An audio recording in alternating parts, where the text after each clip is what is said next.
Hello. Hello, कैसी हो? ठीक हूँ। माफ करना, मैं किससे बात कर रही हूँ? तुम अशोक से बात कर रही हो। हम कल रेस्तरां में मिले थे और तुमने मुझे अपना फोन नंबर दिया था। क्या तुम दिव्या हो? हाँ, मैं दिव्या हूँ। यह सुनकर अच्छा लगा, क्योंकि हर बार जब मैं तुम्हें कॉल करना चाहता था तो मुझे चिंता हो रही थी। किस बात की चिंता? आजकल कई लड़कियां भरोसेमंद नहीं होती। आप उनसे नंबर मांगते हो और वे किसी और का नंबर दे देती हैं। चिंता मत करो, मैं वैसी नहीं हूँ। अगर तुम्हें शक था तो तुम कल ही मुझे कॉल करके यह कंफर्म कर सकते थे कि नंबर मेरा है या नहीं। मैं ऐसा करना चाहता था, लेकिन उस समय तुम जल्दी में लग रही थी और मैं तुम्हारा समय बर्बाद नहीं करना चाहता था। इसलिए मैंने तुम्हारी दिखाई हुई कृपा पर भरोसा किया। चिंता मत करो अशोक, मैं भी तुम्हारा नंबर पाकर खुश हूँ। जब तुमने मुझे कल संपर्क नहीं किया तो मैंने सोचा कि मैंने तुम्हें गलत नंबर दिया है। कल मैं व्यस्त था, इसलिए संपर्क नहीं कर पाया। अब तुम मुझे कब मिलने आओगी? कोई भी दिन, अगर तुम चाहो तो आज भी आ सकती हूँ। ठीक है, मैं अभी तुम्हें यात्रा के पैसे और अपनी लोकेशन भेजता हूँ। ठीक है।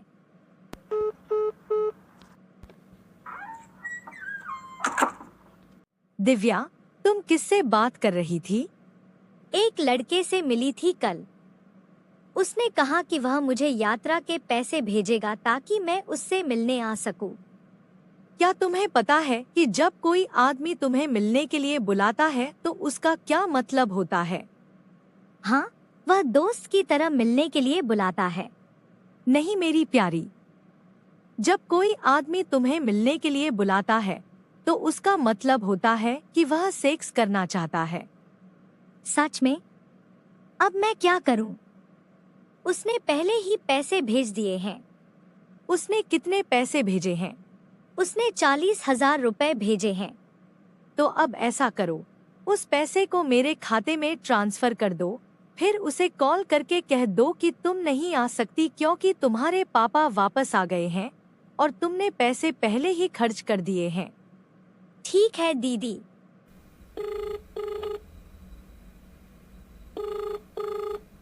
बोलो, क्या तुम्हें पैसे मिल गए? हाँ, मिल गए, धन्यवाद। लेकिन मैं आज नहीं आ पाऊंगी क्योंकि मेरे पापा वापस आ गए हैं और मुझे बाहर जाने की अनुमति नहीं है। तो मेरे पैसे वापस करो। मैंने पहले ही पैसे खर्च कर दिए हैं और वापस भेजने के लिए मुझे दुकान पर जाना पड़ेगा। मेरे पापा के घर पर होने पर मुझे बाहर जाने की अनुमति नहीं है।